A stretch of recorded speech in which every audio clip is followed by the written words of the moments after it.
Hello everyone and welcome to Isms by Josie. Today we're going to be doing a Rocktober nail design of Tourmaline and Opal nails for the month of October. I started out by doing my French tip polygel infill and laid down 2 coats of foundation gel.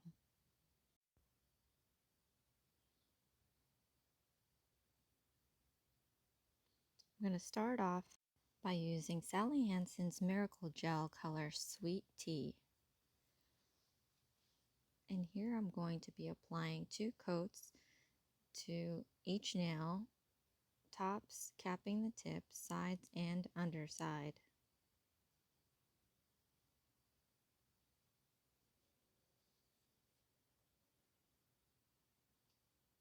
This nail polish I found to be very streaky, like in my previous designs.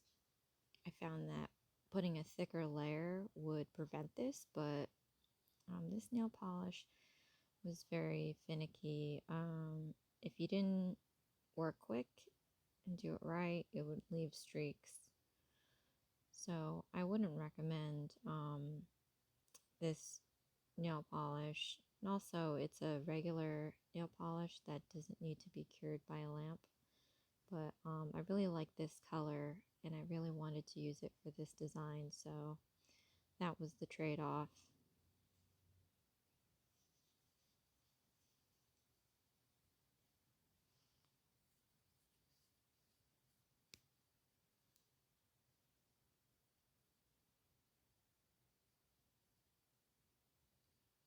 As you can see on the undersides of my nails, I still have that leftover residue of the overlay design I did a few weeks ago with the red, the brown, the yellow, the orange.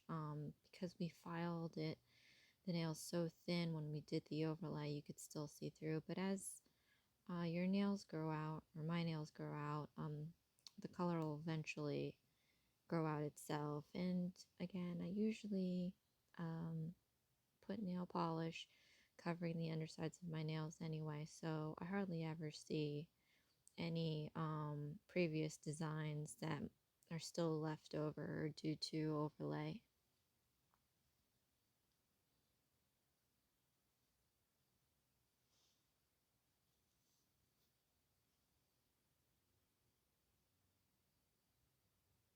I definitely love this color.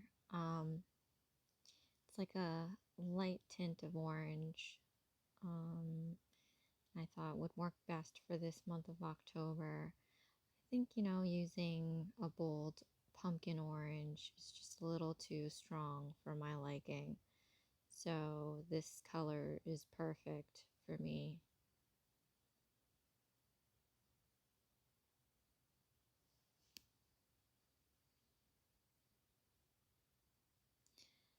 As you can see here, you can see the streaks, and that's why we'll be doing 2 coats to eliminate most of that.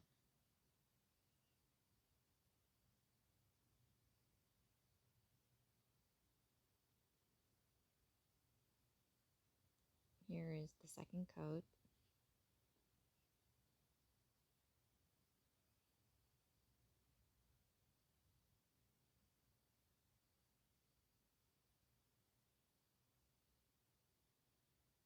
I find that with this brand, the colors aren't always consistent with the texture.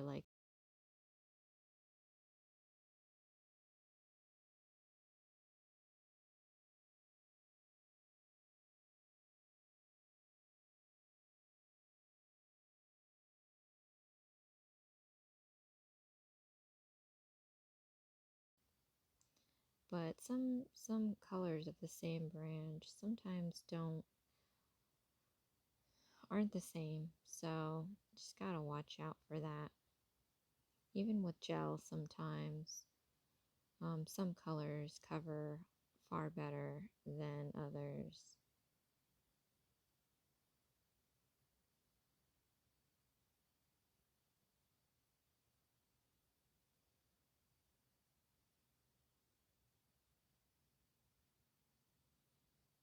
you get nail polish outside of your nail, you could always clean it off with a nail cleanse. So now I'm taking Sally Hansen's Big Matte Top Coat, and I'm going to apply this all to each nail. I wanted to have a nice matte finish so that the rhinestone application that we put on top of it will pop more.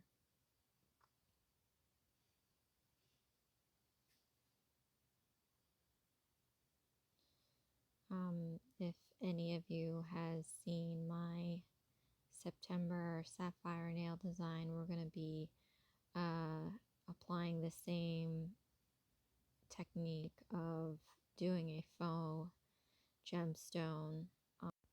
This time it's just going to be a little bit more in depth for the opal gemstone.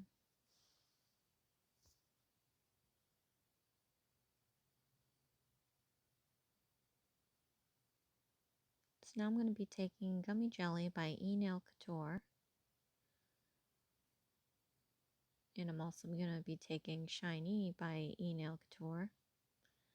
And we're going to be applying tourmaline looking rhinestones on my pinky nail.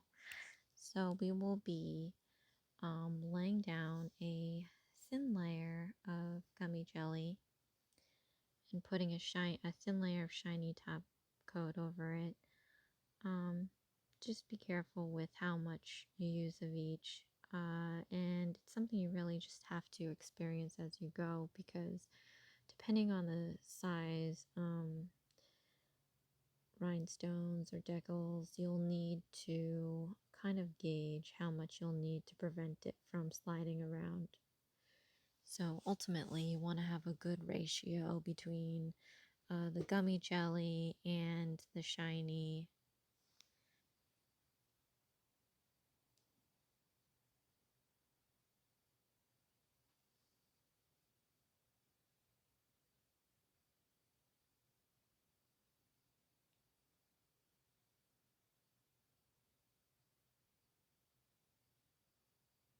Try to wipe off as much excess as possible to prevent running.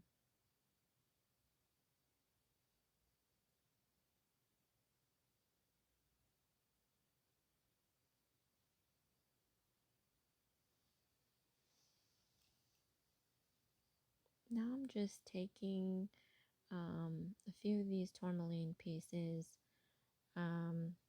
I don't have a design specifically laid out for this nail. I just have this idea, and I wanted to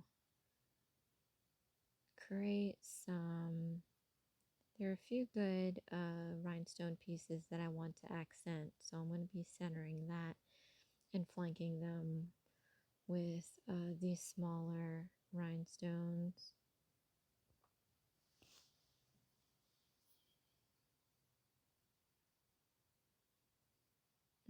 The month of October, I believe, is the only month that has two birthstones.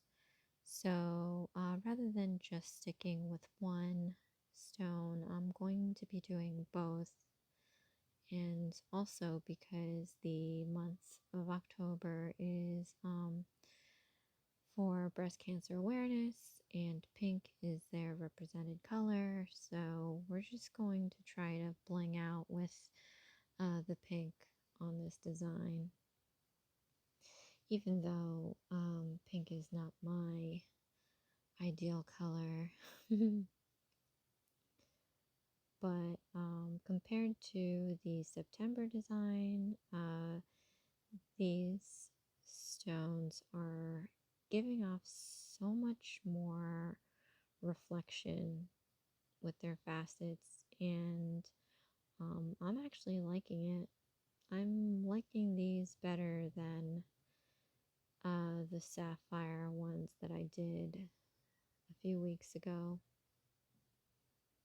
So yeah, I'm just taking random stones and I'm placing them where there's void.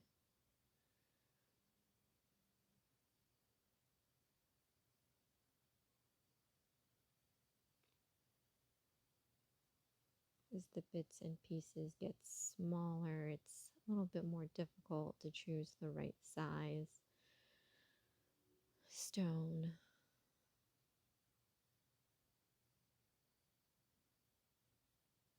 And of course, it's always easy just to take the tinier ones to fill in the gaps, but ideally I want to use as many big ones as possible just because they reflect more light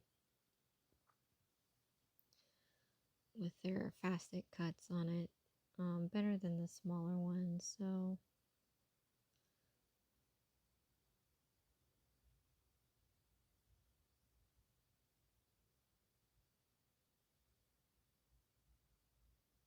and this is just a work of art right now. Like, I have my centerpiece, and I don't know if you can see it, with like 2 flanking rhinestones on each side, and it looks like it's like a napkin ring or something in the middle.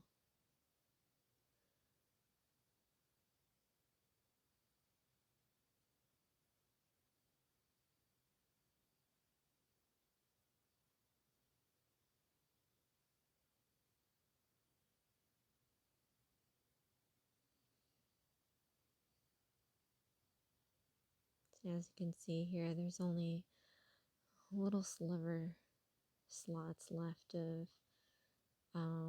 the nail that I want to cover, and I can just take these tiny rhinestones and slip them in there. One design that I did, I think before I started getting more rhinestones, I used the same size. They were all small, and I lined the whole nail with them, and that took such a long time to use all those tiny stones. And those are harder than buying pixie crystals, because pixie crystals you can just dust and sprinkle over the nail haphazardly without even thinking of a design, because they're so tiny. It looks good just by throwing them on there, but when you use these tiny rhinestones, and that's all you use, you have to think of formation, and if you're staggering them or just lining them up. And obviously your nail is not a perfect rectangle, so you have to make sure that when you place them right to where the corners of your nails are even when you line your rhinestones. So now I'm going to take Gummy Jelly and Shiny, and I'm making the frame on my thumbnail for our opal gemstone. And again, you just want to apply the right amount of each to ensure that nothing runs around on your nail. This is my second time doing this technique, and I haven't quite had the feel of the right ratio yet. If you can understand what that means. I think when you do something over and over again, you can have an idea, like, I would have an idea of how much polygel I would need to cover, an infill of my nail, because I've been doing it for weeks, for how many years now. So, but when it comes to this, like, I'm still learning, and, it's fine. It's just, if it's not perfect, it starts to run all over the place, and that's where it's like, trying to put out a fire that doesn't want to get put out. Because you'll put it out one place and it pops up at another. So in this case, when you place your decals on it and then it runs, you have to put it back where it's supposed to be. And once you do one side, the other side's running. So you definitely want to practice that.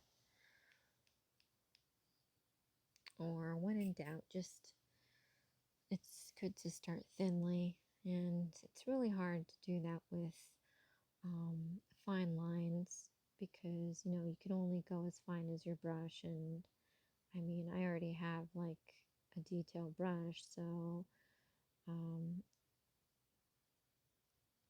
how much thinner could you possibly go? But I'm taking these rose gold decals to form the frame. So I used 4 flat circles to act like the prongs holding the gemstone, and then I'm taking these caviar beads to line the frame.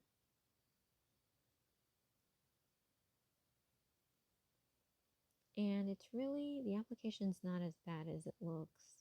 I mean, they are tiny, but once you get it to adhere to a sticky, like whatever, in this case, the gummy jelly and the shiny on the brush, once it sticks, I mean, it's very easy to just plop on there and create your formation with it. The only thing that I said that just gets a little crazy is if everything's running all over the place and you have to chase it and put it back where it needs to go. So you do kind of need to work quickly with this. So in my case, after I form this ring of caviar beads, I'm going to be lining that with little tourmaline rhinestones to kind of help it keep its shape and not run everywhere.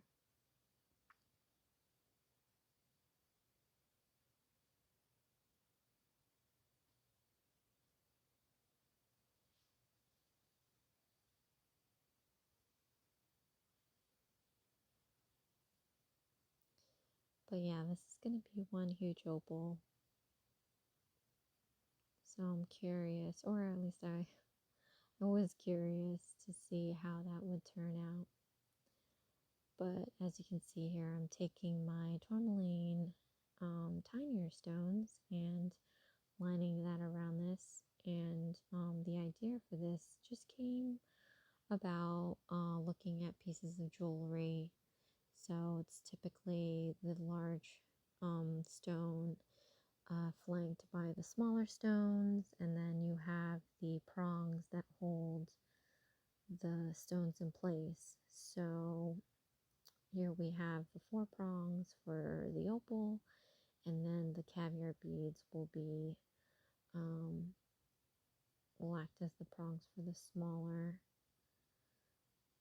rhinestones.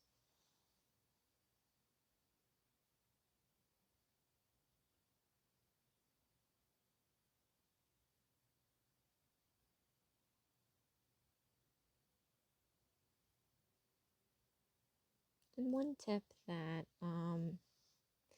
looking back at this that I can give is if we're doing something that is of larger space and time, working against time and running, or if you have that, I think it's easier to just, even if it's not perfect, to just get this done and line it with the stones, and then um, form the arches to be smooth. I think I tried to do both as I was working with the design, and I'm seeing that I have to go back anyway to make the arch better for some reason. Maybe it moved, I don't know, but yeah, I would say just get the first ring done, get the second ring done, and then worry about the shaping of it after that. Because like I said, you'll end up chasing it over and over again, and that will just waste time.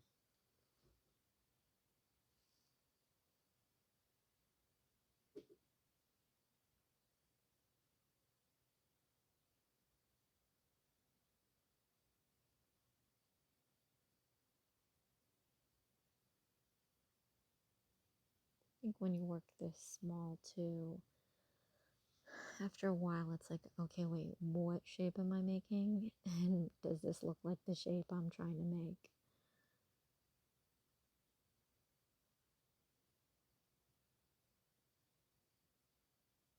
Yeah, sometimes when I do these designs, I do kind of amaze myself.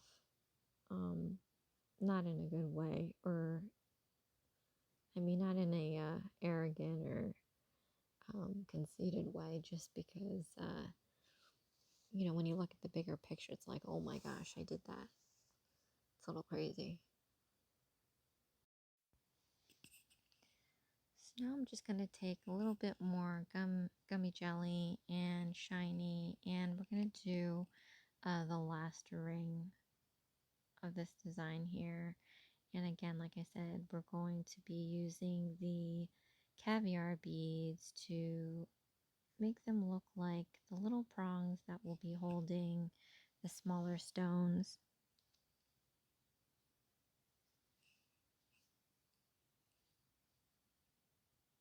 I mean, I guess while doing this, I can understand why nail technicians will charge the money that they charge.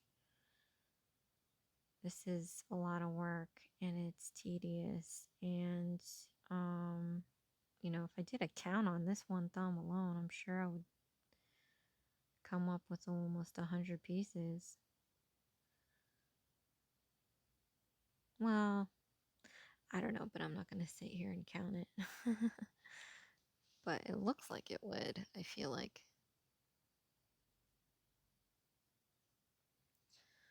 Okay, so now I'm going to be taking these rose gold caviar beads again, and I'm going to be applying them in between each rhinestone. And like I said, they're going to be acting like the prongs that are holding these guys in place.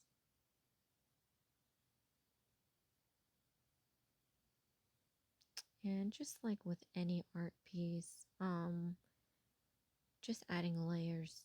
Layers is the key to increase depth in your design.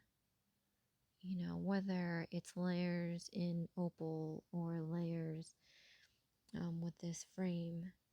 But as you can see, it was one kind of a look without these caviar beads and without the rhinestones. But when you put all of these layers, one outside the other, it's really creating something very pretty. And I find that there's a lot more elegance to this design, that being pink, and then, offsetting that with the caviar beads. So, I mean, I just turned this design to looking a lot more sophisticated than I thought it would be. So, yeah, not just, oh my gosh, I did this. It's more like, oh, I'm kind of impressed and inspired by how the design came out. So I'm just doing a last formation of this. Any of the rhinestones or caviar beads that may have moved around, and we're going to be curing this in place. And now I'm taking my Gelish Hard-Gel, and I'll be taking a couple of globs of this and putting it on my tray. And then I'm going to be taking my Chic White Gelish gel polish, putting a dab of that in there, and we're going to mix this up to create the base layer for opal. And I guess I was going for a milky consistency.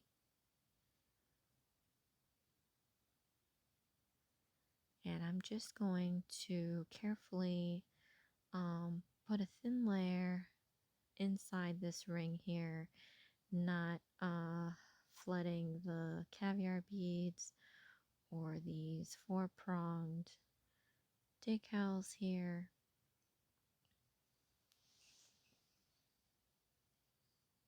And then I'm going to be taking these iridescent glitters that I'll put in the description box below. And this came in a set, and I selected the ones that have, as you can see, a blue, pink, yellow, multicolor, and green tinge to it. because if you take a look at any opals, they reflect so many different colors inside of it. So I'm just going to sprinkle a little bit of each color on this base layer. And I like these glitters because they're multiple sizes. Each dish has a large, a medium, and a tiny. So that definitely will add to our dimension within our opal. If you have chunky glitter, that would be more ideal and natural looking than my hexagonal glitter, but you know, use what you have, because once you mix it all in to make the opal stone itself, it's semi translucent to where it really breaks down those geometric shapes. So unless they're like surfaced, you may see them, but you'd have to look carefully. I think at a glance you will get, oh, that's opal, and not necessarily like a white blob with hexagons in it.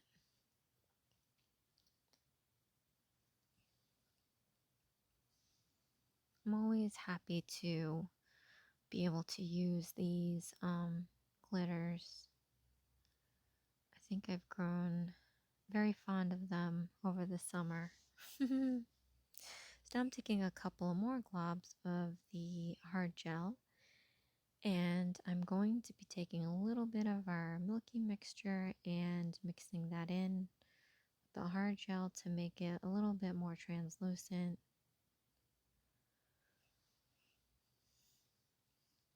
And then I'm going to be taking one of each dish and mixing those in.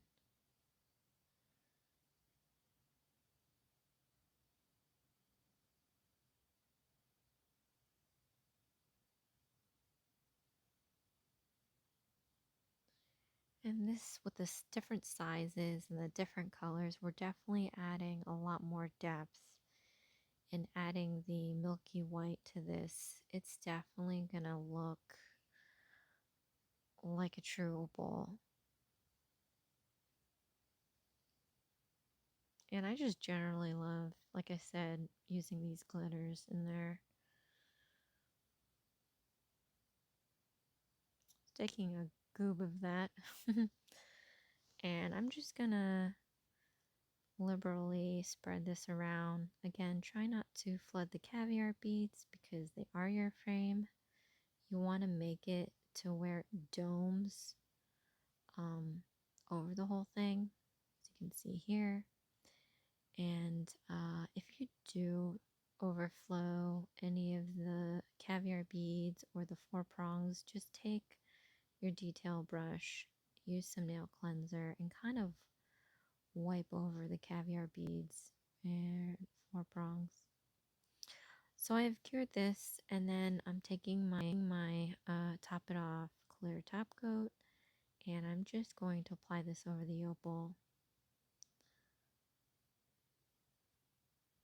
And you can do this liberally too to add a little bit more dome over it. One thing I did find that kind of ruined this whole video is the glitters and the rhinestone definitely made the video out of focus, so I apologize for that.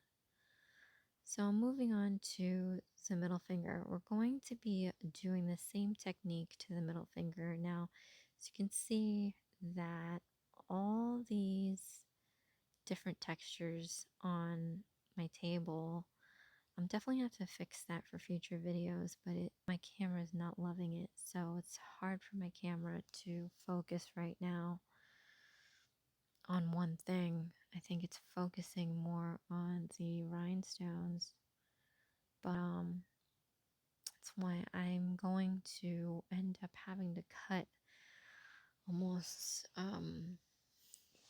the most part of this design, unfortunately. But as you can see here, we're basically doing the same technique that we did on the thumb, And the only difference is we're going to be applying 2 tourmaline rhinestones on top and bottom of this design on this finger only. So the way that I film, I really don't get to see what the product is until I'm finished, unfortunately. And this is maybe the second time this has ever happened, but this is like the worst of it. So definitely not going to be having too many things going on my table. But I'm just trying to give you the idea of how we're doing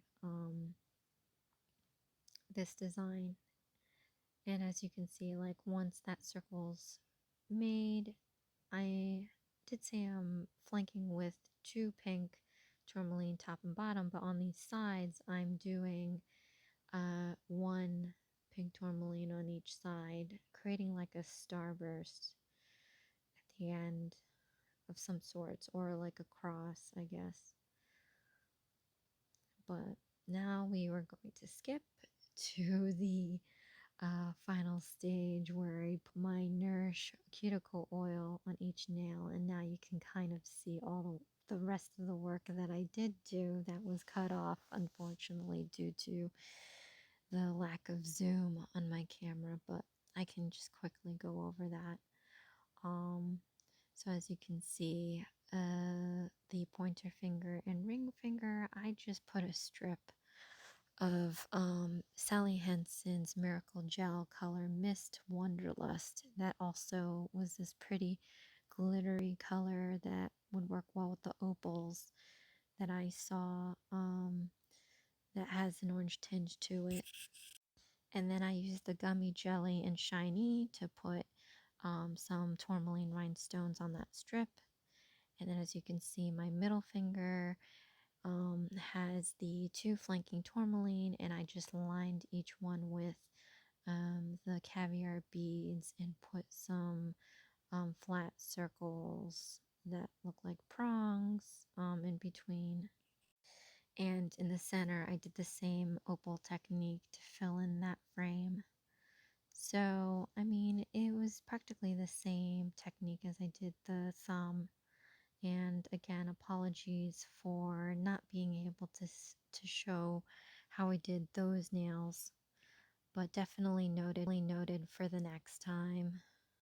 Well, I hope you love these nails. I love them myself. I'm very surprised with the color combination that like I said, I don't really favor pink, but I'm in love with these. I love my thumbnail. I just can't stop looking at it.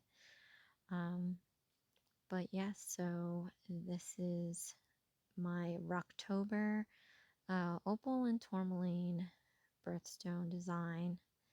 This is Isms by Josie. Thank you so much for watching my channel, and I really hope to see you again in my next design. Thanks a million. Bye.